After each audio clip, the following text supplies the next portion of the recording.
Hello, my name is Matthew Talbert, and I am the research manager at ASCM. Today, I have the pleasure of being joined by Amru Awaishi. He is an assistant professor at the Kelley School of Business at Indiana University. Today, he is going to tell supply chain managers why they need to care about big data and advanced analytics. So, Amru, take it away. Thank you, Matthew. Welcome, everybody. My name is Amru Awaishi. I really appreciate you taking time out of your busy schedule and coming online with us today to talk a little bit about big data, data science, and advanced analytics. I hope you find value in the webinar and session as it goes forward. And please feel free to ask any questions in the chat. We'll try and get to them as we get through. Tell you a little bit about myself and where this idea and project started. First, I really want to thank ASCM. I'm really appreciative of the grant and the help they provided in kind of moving this forward. And really a thank you to all of you folks, members of ASCM, that really helped make this a reality. Again, the goal here is really to give you an overview of the project and the work we're looking at, and help maybe guide your thinking and give you some takeaways that you can apply in your workplace. There's some white papers on this project, as well as the other grants that are on the ASCM website in the member area. So in addition to being a faculty member at the Kelley School of Business at IU, I also am a founding member for the IIoT Energy Efficiency Lab. And by IIoT, we mean the Industrial Internet of Things. And this really is the kind of the point where I do a lot of my work. We're really in the fourth industrial revolution, and we're moving from automation and computers and electronics, kind of this industry 3.0 to this industry 4.0, where we have Internet of Things, networks, everything is really across the supply chain, connected and linked. And I'm going to talk a little bit about that. I'm going to kind of give you some acronyms just so we know where we're coming from. I'll talk a lot about this OT-IT interface. And what I mean by OT-IT, so OT stands for Operations Technology, where under the previous Internet 3.0, all the Internet technologies or all the technologies existed in the factory, in the four walls of the factory. So if you were working in the factory, you're working in the space, you see what was happening in the machines, you see where the products are, you see where your freight is as it's flowing through the supply chain. And this IT interface, well, we're all used to IT, information technology, from computers or email or what have you, but really this OT-IT interface is the bridging of these. We sometimes call them the cyber physical systems, and one of the mechanisms that they're bridged together is these Internet of Things devices, or IoT devices. And for industrial or supply chain manufacturing applications, we call them IIoT. It stands for the Industrial Internet of Things. And really, it's these devices that you see everywhere that connect everything across the supply chain. I didn't want to put up one specific element or one specific notion, but it's really all these elements and all these technologies that give you more visual analytics into your supply chain. They provide more information. They give you more data.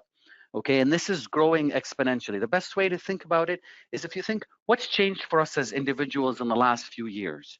We have gotten a lot more data about our activities and ourselves, right? Whether we have a Fitbit or an Apple Watch or any kind of device, you learn how many steps you're taking a day, how you sleep at night, how many hours you're sitting and standing during the day, all this additional information that you simply didn't have a few years ago. Now, at this point, as consumers, we get this information. Maybe we don't do a lot with it. There's some things that are happening behind the scenes.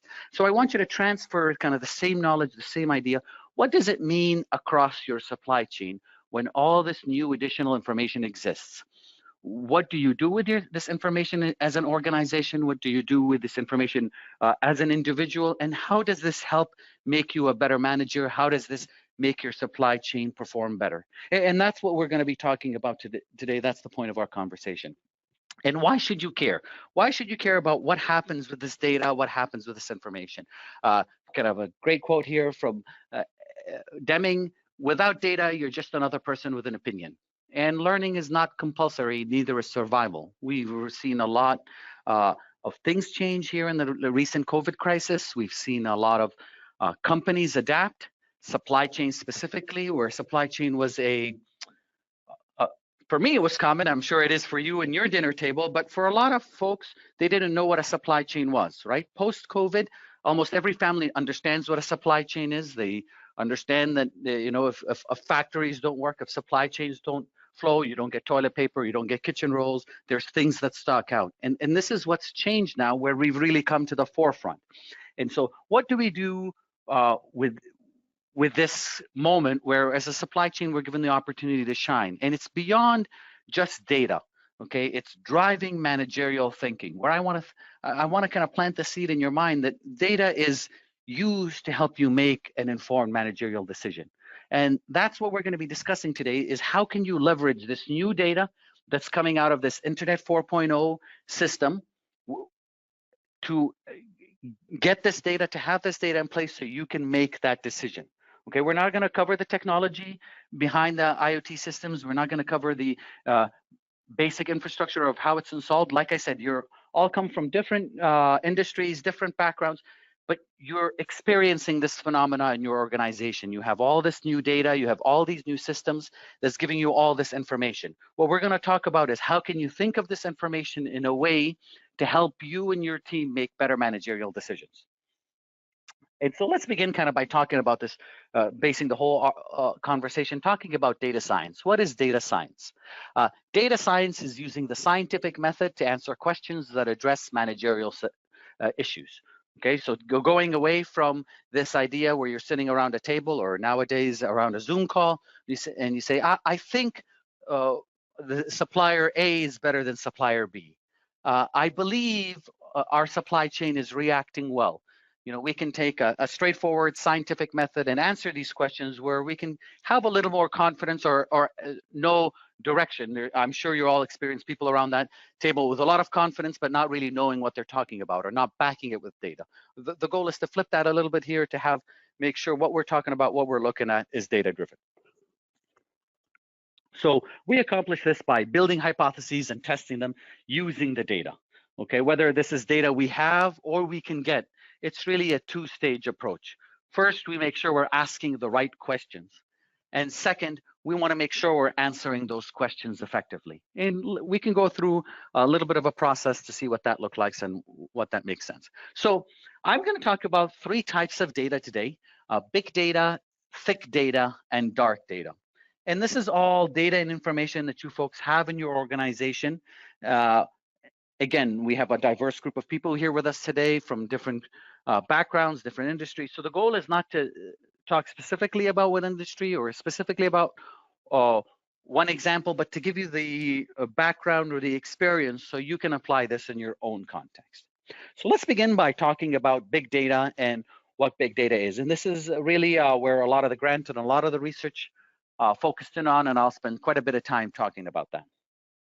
So big data is, we'll use BD as the acronym. We look at it thinking of the 5 V's. So 5 different dimensions that help us understand a little bit about big data and what it means. The first dimension is volume. Okay, so volume is how many variables or how many cases you have for that. And so big data exceeds what we typically analyze or look at in Excel. We need larger software packages like SAS or SPSS or JMP, or a number of different solutions exist in this space. The best way to translate volume into something is, if you think of an Excel spreadsheet, which I'm sure we're all comfortable with, the number of rows that exist is very closely related to volume. Okay, so if you think of Excel has a limit, or the last version of Excel had a limit of 382,000 and change rows. That was the maximum number of rows. Now it's a little bit higher at million. I believe it's 2.5 million in this latest version. Big data sets have much larger volume. Okay, so to give you kind of a perspective, one of the companies on a project I'm working on, we have meters, IoT meters that generate data on supply chain response and their manufacturing facilities. And so there's about 1,000 meters that each generate 3 different pieces of information every 15 seconds. Okay, so if you think of that as an Excel sheet, it's going to get filled out within a day or so, right? And so we don't use Excel sheets when we're talking about big data. We're talking about things that reach the limits of Excel sheets almost, between a 9 to 5. And so if they're running 24 hours a day, 365, you're talking about billions of rows of columns. Okay, that's the first dimension we're going to talk about as we think about big data. So how the volume, how many rows? So when somebody talks about the data that you have or what data you're looking at, you want to understand, well, what's the volume? How many rows of data did we have, or how many different data points did we have to reach this conclusion or to answer this question, drive this? Velocity is how frequently an additional row is generated. Okay, so for instance, Walmart processes more than 2.5 petabytes of transactional data per hour. So this is additional rows, rows that are added. How frequently? I gave you the previous example of we have 200 meters giving you 3 pieces of information, so that's 600 rows added every 15 seconds. Okay, so how frequently are you adding rows? So you might have a database that is 5 million rows long, but you generate data, the velocity is only 3 new rows every day or 3 new rows every hour. You might have something that's 3 million long, but you generate 600 every hour or 600 every minute. And that's what I want you to think about when we're talking about velocities. How frequently are you appending? And why does that matter is if you have a large data set, you're able to kind of reach robust conclusions or look at problems in more kind of get a more accurate answer for what you're looking for. When you have high velocity, it means things can change very quickly in your data set. So for instance, while you might reach a conclusion X, for instance, based on the data, if you have high velocity in your data, you need to continuously analyze it because the conclusions you're reaching can change over time relatively quickly because so much additional data is being added. The third V dimension we're going to look at is variety. And so big data is stored in a number of different ways. There's a number of different things we look at. And so when we look at variety, what we're talking about are what are the additional columns that come with each row. And so kind of the same thing, just like as if you think about it as in Excel, where we thought of rows for volume, for variety, we think of columns. So what are the additional columns? What is the additional information that's coming down as you think of columns over time? And that's kind of straightforward. The more columns, the more information you're going to have. Veracity is, when we're talking about veracity for big data, we want to understand where did the data come from and what does the data mean, okay? So how accurate is the data? As it's coming into these, if it's coming in as whether it's 600 an hour or 6 an hour or 6 a day, how accurate is what's coming in? Even if so is it a consumer or a person that walks down the shelf that fills in something that tells us some piece of information that has value? I mean, there's information in that. Is it coming from a meter? Is it coming from a computer? Even if it's coming from something what we would consider objective or straightforward, like a meter or like a computer, how is it calibrated? How is it working with everything? How is it linked with other parts of the system? And that's what I want us to consider or think about as we think about veracity. Where is that data coming from? What does that data mean? And the last thing we want to talk about is value. What is the value of these different kinds of data? And so as an organization right now, you folks probably collect a lot of data, you have a lot of information. So when we talk about value of big data, what is the additional cost? So think of it as an ROI, a return on investment. What is the additional ROI on installing meters, gathering data, having individuals out in the field that would look at getting you additional volume or additional rows or additional more variety, additional columns that would kind of look at data, look at information to give you a better of an understanding of what's there. Okay, so what is the ROI on getting this additional data? The next thing I want to talk about is thick data. And thick data is where we think of big data as in the hundreds of thousands, so millions, billions worth of rows of data. Thick data is typically much less, so we're talking about the thousands or hundreds or tens of thousands in how many units or how units of observation or how much we have to look at. So thick data contains fewer observations, but greater variety of information on those pieces of information. Okay, and I'll give you an example in just a minute. So if you think about a manufacturing line's daily reporting sheets and notes from line operators, that's thick data. What do you folks do with that data at your organization? Okay, so a manufacturing line, at the end of the day, they generate some form of data. If that information, if we go back to what we started, we talk about the OT-IT interface, the PLC or the logic controller on that manufacturing line tells you, okay, the line was stopped at 10:05. It was stopped again at 12:30. There was a shift change at 1 p.m. and a bunch of additional things. And so if you have a connected factory, or you're towards Industry 4.0, all that information is codified somewhere. And if it's updating frequently or being generated or changing quickly, that's big data. And so we can analyze that relatively straightforward with the computer. But there's all this additional information that is not really gathered through these cyber physical systems that are important and can be useful in helping you reach managerial decisions. Like we're talking about the daily reporting sheets, the notes from line operators during switchovers.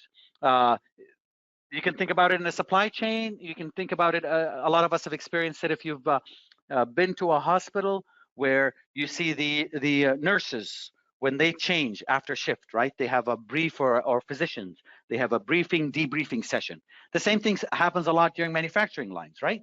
So they, when a shift switchover happens, one line operator can discuss something with another line operator. So when you think about thick data, you want to think about, well, what happened to that data?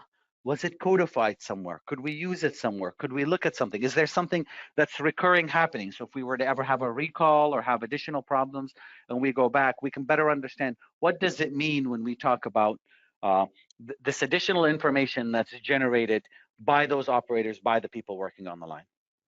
And so thick data would have many more columns, having digital and non-digital information that would be used in helping you understand it. So think of thick data as a script or as a long text that you would search, identify, look through to better understand what's happening on the manufacturing line, what's happening in your supply chain.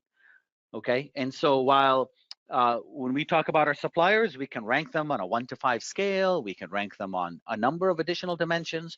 There's all this thick data that really the purchaser, or the person who's dealing frequently with that supplier, knows or has. How is that information? How is that thick data? How is that information codified? Where is that stored? Is it just in the person's head, or is there some repository for us at the organization? Do we leverage that? Do we have systems, policies in place to take that information and kind of codify it, have it standardized somehow? So if that person was to change, or we wanted to look at, understand a little bit better about what's happening with that supplier, we can go in and look at it and understand it a little bit better. And the last piece of information that I'm going to talk about today is dark data. And we'll kind of start by talking about what is dark data. And I think this image sums it up really nicely. If you're looking at an iceberg, you're looking or thinking about the tip of the iceberg, right? You're looking at what is above water, but really the iceberg is probably 10 times larger than that. Is if you think about all the ice that's under the water, that's not visible for us to see. And when we talk about dark data, when I've talked about big data and thick data, really it's all this information that we have that's available to us now, and that's what we see, what we know. Dark data is all the data that exists within an organization that's not yet examined or analyzed. And so managers don't even understand it's there. So first, obviously, they can't reach any managerial decisions or based on the data, but it's based before that they don't know it exists. So they haven't looked at it. They don't know what it means. And then beyond not understanding what it means or what it has in the data, they're not able to make any decisions or any thoughts, or understand a little better about what's happening in that data. And so many a times, I'm working with an organization and we're trying to figure out different elements of their data or what they have so we can analyze and look at. We start asking, some of these questions about understanding where they have data, what the kind of data they collect, and what it looks like. And again, they really don't understand or don't see what data they have, where that data is, what it means. And this is something I really kind of want you to pause and think about is, what is the data that exists in your organization that you probably don't know is being gathered, or a lot of you know it's being gathered maybe, but you don't think about it. A lot of people don't think about it, don't keep it in the forefront, and so this additional data can be used for something valuable and something important. And so the issue with this dark data is big data, and the data that you folks use for analysis or dashboards or looking at problems is usually formatted, cleaned. The IT team knows about it because people have been looking and analyzing this data for some time. Okay. One of the issues or problems you're going to face with dark data is you don't really look at that data. It's not analyzed, so it might not be clean. It might require some kind of data scrubbing or data cleanup before you can get into the data analysis stage. So now that we've talked about these three different kinds of data that I've looked at or we deal with, we want to talk about, well, how do we analyze this data and what does it mean? And we'll just kind of put up this descriptive, predictive, prescriptive triangle. And if I was to say a year ago, I'd say 99% of us are operating in the space of descriptive. Let's put it a solid 95% of us are in the descriptive space. So what are we doing? At that, what we're really telling when we analyze the data using descriptive techniques, all we're saying is what's happening. We're describing the current situation. We're explaining what's happening in the company, and that's all we're doing. With predictive analytics, what we're trying to say is what's going to happen. And finally, with prescriptive analytics, which is kind of the epitome and what we should all aim for, what we're looking at is what should we do? We are answering the types of questions that get to the point of what should we do as an organization? So going from what's happening to what's going to happen to what should we do, or what are the options available to us if we were to go down one path versus another. I think the examples I'll go through here will make it a little bit more straightforward. So if you think again, for descriptive statistics, we're looking at correlations, we're looking at trends, we're looking at patterns. For predictive statistics, we're looking at forecasting techniques, what if scenarios, the likelihood of something happening versus another. Whereas with prescriptive statistics, we're looking at optimizations, recommendations, and artificial intelligence, AI. So when people start talking about AI in supply chains or ML for machine learning, really machine learning is trying to train a computer or a computer system or a program to think like us as humans. So you're training a system, and it can even think better. Remember, if you think, it can think faster than us. Okay, if I gave everybody a list of 10 numbers and said multiply them, right, the computer can do a much faster job of that. And so if I can teach a computer a way of looking at the data, a way of understanding, sorting, coding through the data, that's machine learning, and the computer is going to get better and faster at it. With AI or artificial intelligence, what we're talking about is the computer understanding to train itself in knowing what to look for. The computer or the system or the program knowing what to look for, recommending options where we would not have looked at. Okay, so giving you kind of the last example of, let's think of again a supplier. So we've got a supplier located somewhere else, supplier, let's call them supplier A. When we have two suppliers, supplier A and supplier B, for descriptives, if we only use descriptive analytics, we can say, oh, supplier A is better than supplier B. Supplier A delivers more on time compared to supplier B. Supplier A has X% higher quality than supplier B. That's what we can say. These are the types of questions we can answer with descriptive statistics. With predictive statistics, we can answer questions such as, okay, so we have two suppliers, supplier A and supplier B, each supply about 50 tons annually for us of product. We need to manufacture an additional 20 tons. What happens if we give that 20 tons to supplier A? What will their performance look like based on this variables we talked about before, or what happens if we give that additional tonnage to supplier B? What will their performance look like?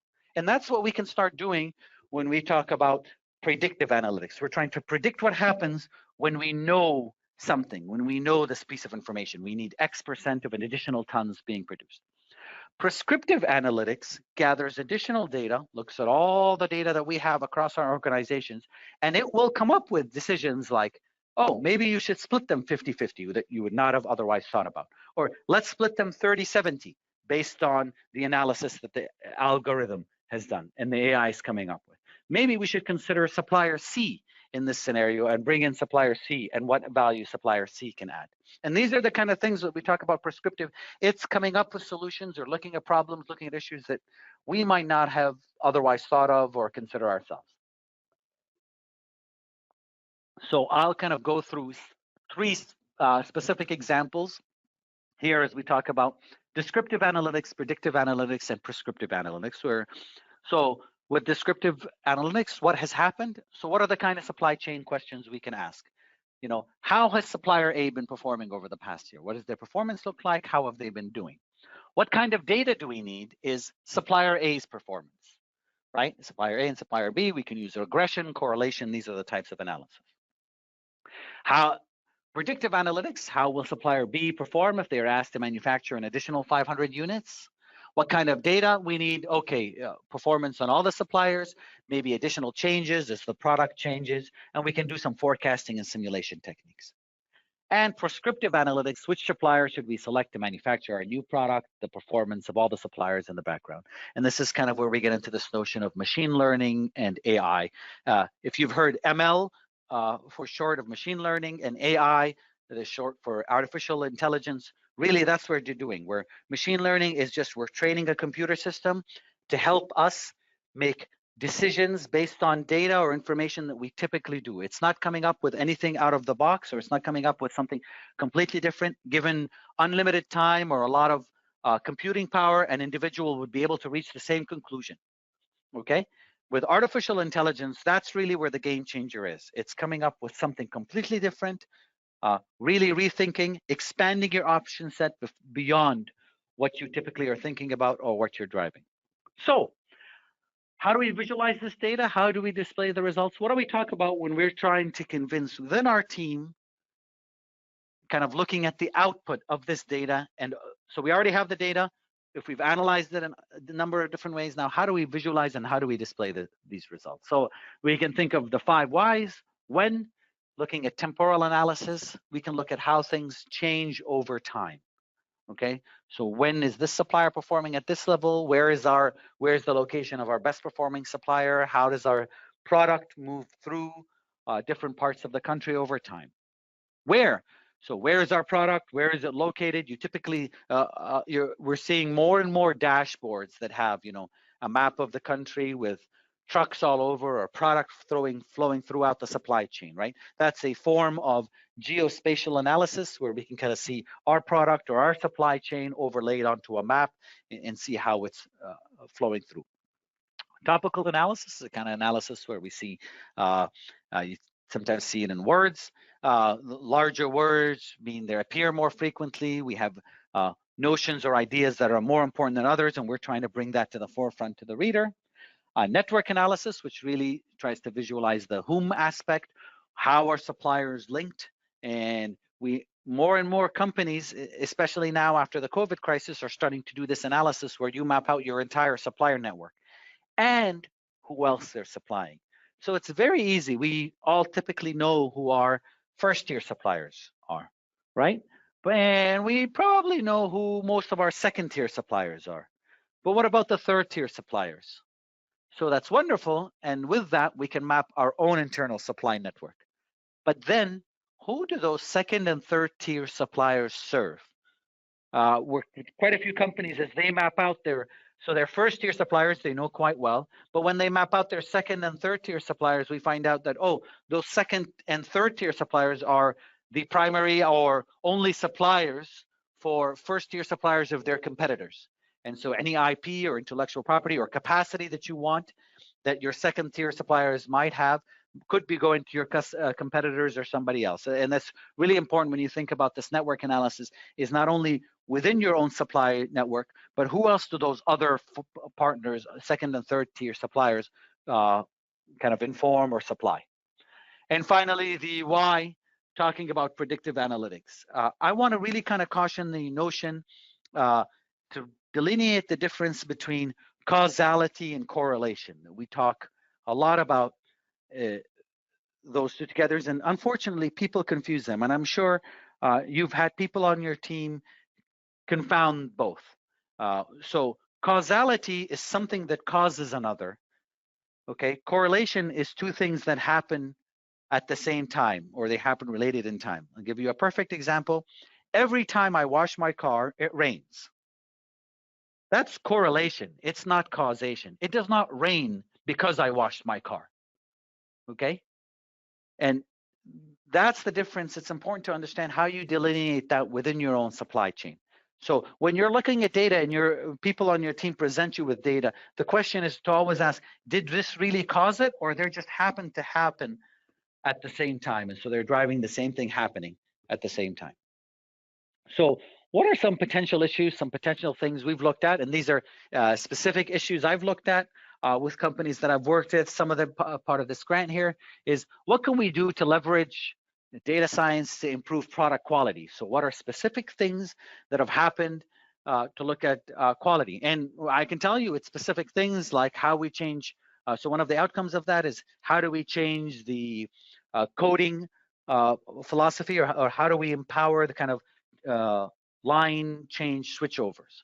So when a shift changes from one team to another, how do we make sure that team that's going off really communicates what happened throughout the day to the second team that's coming online? And I talked earlier about what happens in hospitals between nurses and physicians. It's the same kind of thing. When you have the switchover, okay, we were finding, as we looked at the data of the quality, we could see that right about 10 to 50 minutes after a shift switchover, the quality of the product that was coming off the line was decreasing. Okay, and what we were finding was, so obviously it was something that was happening after the shift change. It was happening when the new people were coming on, and these were not inexperienced people. They worked there all the day. They just the prior shift must have tweaked or did something on the line that it takes them about 40-50 minutes to understand. And so we were able to eliminate that from about 40 minutes of low quality to about 7 minutes of lower quality compared to what the company is looking for, really by making sure we have a good switchover between team A and team B as they switch, or first and second shift. The second one, how can we motivate our employees to enhance performance? And so what are the variables? First, understanding kind of what data we have on employees and employee performance and employee satisfaction, and how can we link that to additional elements within operations? Specifically here, it was within supply chain network. So how do we look at additional partners that were working with us in our supply chain? What are the variables that were important for them? And these were things that really weren't that expensive or difficult to change. And so when they're changed at the firm, they really enhanced the performance of the supply chain partners further downstream. How do we enhance performance and drive down costs? And this is kind of the bread and butter analysis we can do with data analytics. Where are there issues? Where are we spending our money, where we shouldn't, and where can we be, that I'll deal with and talk about in just a minute. And understanding things like, what is the relationship between capital investments and enhanced operations performance? And this is something kind of I really want to hit on, going back to this idea between correlation and causation. Okay, but we talk about, you know, if we have 3 factories or 3 supply chains or 3 warehouses, okay, whatever it is, we have 3 units. And we're looking at, where do we invest? And if we give CapEx, or the capital expenditure, to one of those, and we see, oh, well, look, we spent a lot of money in this facility and our costs went down, or our performance went up. And so that's a good thing. Well, is that correlation or causation? We want to understand, what was the trend of that facility before it got the capital investment? What are additional parameters that we can look at and understand? Who were the managers, or who was running operations at the facility? Okay, did that person change? Did that person make a difference if they were somewhere else? Okay, and so these are these additional questions that we can ask in data science beyond just, oh, well, this facility got money, they became better. Okay, they could have become better because of something else. And how do we understand what is that something else? So because then it drives better understanding of where the CapEx can go and what the CapEx can do. And one where I spend quite a bit of time, like I said, I look at a lot of energy consumption and energy efficiency across the supply chain and factories. And so how do we better use energy, which is really a cost at the end of the day, to improve performance? This idea of being lean and green, so you're efficient on energy, you're probably efficient on a number of other variables in the facility, but also that energy costs money. So as you drive that down, you really can enhance performance. So we'll talk about kind of this one example I referenced just a few minutes ago, talking about this knowledge. Okay, so understanding the knowledge that is there and exists at the unit level. So how do we understand what is being created and learned at that unit? How do we retain that knowledge? How do we make sure that it stays there? It's called tribal knowledge, so it exists at the unit level. But how do we make sure it stays there after people leave? And how do we make sure it gets transferred? So I've kind of given you this example where I'm sure you all have it, right? This one company we worked with across all its facilities at a line switchover time, every a line operator had to keep track in the logbook of how the line was performing. That's great, that's wonderful, but if you don't have a mechanism where we make sure that what's written into that logbook is valuable, we make sure that when the next team comes on after a line switchover has to read the logbook or has to understand what comes out of the logbook, really then there isn't much value in understanding what is there. With the last point that's important is how do we make sure we transfer that knowledge? And so this both exists at the organization level within a specific unit and then across units. So if you have multiple warehouses, multiple supply chain partners, multiple suppliers, how do we make sure we transfer that outside? Okay. And so one of the analyses, the types of analysis I look at, and the best way to think about it is this idea of gold, silver, bronze. Okay. So are you the best? Are you in the middle? Or are you the worst in your kind of category? So it's always important that as you think of this to classify or rank organizational units, individual lines, supply chain partners, suppliers, and thinking of within a specific category, within a specific product line, within something that's comparable, what is the best in class? Okay, so if we work with 3 different final mile delivery units, and one of them is delivering at 99.7, okay, that's our best in class, and our worst in class is delivering at 90. So we're leaving that 9.7% on the table, right? Because if we can get that worst in class, the worst performer, to match the best in class, that's the gold standard. That's what we can. That's winning, going for the gold, right? We can get everybody to be as good as the best in class performer. And this is not some hypothetical textbook performer. This is not some imaginary. We're using the data to tell us what the best performer is today within the same category, within the same example. And so if we can get everybody to that gold standard, we can understand what we're leaving on the table, which this example, this 9.7%. What does that 9.7% translate into money? What does that translate into customer satisfaction, into impact on the organization, into money left on the table? So beyond that, you can also look at the typical or average site. So if you get, if our best performer is 99.7 and our worst is 90, but on average, they're 99%, or our median performer is 99%. That means those worst in class performers are still underperforming by 9%. So we don't have to get them to the best. We just have to get them to the median in that category, in that product line. And what does it mean to get to the median, and what kind of impact does it have on your performance? And when you start doing this kind of analysis, you really understand what kind of money you're leaving on the table, what kind of product or what kind of impact you might have. With that, I really kind of want to sum up, leave a few minutes for questions if you may have them, and I'll stop right there. Thank you so much, Amru. That was some really great content. We only have time for just a couple questions that are coming in. This first one Do you have any examples of where you can use big data to improve supply chain performance? Yes, thank you very much for that. So yes, so one of the large companies we've worked with, is they're trying to predict.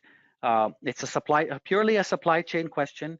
We're trying to predict incoming raw materials into the factory, and what we have is about 1 million deliveries of inbound raw materials into the factory. And when you look at that, again, it's before we came on, they kind of had this issue, or it's a lot of data, it's big data, we can't really look at it, we don't know what we're looking for.